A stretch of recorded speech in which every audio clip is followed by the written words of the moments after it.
ఇది మొత్తం 2 కారిడార్లు కలుపుకొని 45 కిలోమీటర్స్ ఉంటుంది. సో మెట్రో ఇప్పుడు ఈ నార్త్ సిటీ వైపు కూడా, అంటే నార్త్ సిటీ అంటే సికింద్రాబాద్ నుంచి అటు షామీర్పేట కావచ్చు, లేకపోతే ఇటు పారడైజ్ నుంచి అటు మేడ్చల్ వరకు కావచ్చు, ఇదంతా కూడా చాలా వరకు ట్రాఫిక్ ఉంటుంది, పబ్లిక్ రద్దీ ఎక్కువగా ఉంటుంది. కాబట్టి సో ఇక్కడ కూడా మెట్రోను తీసుకురావాలని చాలా రోజులుగా డిమాండ్ ఉంది. సో దానికి అనుకూలంగానే దాన్ని తగ్గించేందుకు ఇప్పుడు సీఎం మెట్రో అధికారులను అయితే ఆదేశించారు. 3 నెలల్లోగా ఈ 2 కారిడార్లకు సంబంధించిన డిపిఆర్లు రెడీ చేయాలి.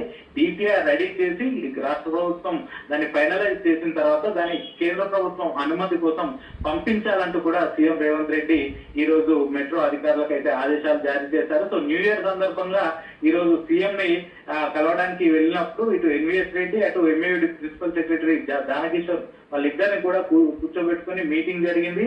సో ఆ సమావేశంలోనే ఈ కీలక నిర్ణయం తీసుకున్నారు. సో ఈ 2 కారిడార్లకు గాను పూర్తి డిపిఆర్ రెడీ చేయాలంటూ కూడా సీఎం అధికారులకు ఆదేశాలు జారీ చేశారు. ఇటు పారడైజ్ మెట్రో స్టేషన్ నుంచి తాడ్బండు, బోయిన్పల్లి, సుచిత్ర, కొంపల్లి, కండ్లకోయ, ఓఆర్ఆర్ ఎగ్జిట్ మీదుగా మేడ్చల్ వరకు ఇది ఆల్మోస్ట్ 23 కిలోమీటర్స్ ఉంటుంది. సో ఈ కారిడార్ కోసం డిపిఆర్ రెడీ చేయాలని చెప్పారు. ఇటు జేబీఎస్ నుంచి కూడా జేబీఎస్ మెట్రో స్టేషన్, అక్కడ ఒక మెట్రో స్టేషన్ రెడీ చేసి అక్కడ నుంచి కార్ఖానా, తిరుమలగిరి, లోతుకుంట, అల్వాల్, బొల్లారం, హకీంపేట, తూముకుంట, ఇక్కడ ఆ మీదుగా షామీర్పేట వరకు ఇది ఆల్మోస్ట్ 22 కిలోమీటర్స్ ఉంటుంది. సో ఈ 2 కారిడార్లకు కూడా ఇప్పుడు మెట్రో తీసుకురావాల్సిన అవసరం ఉంది. ఎందుకంటే ఇటు ఒకటి NH44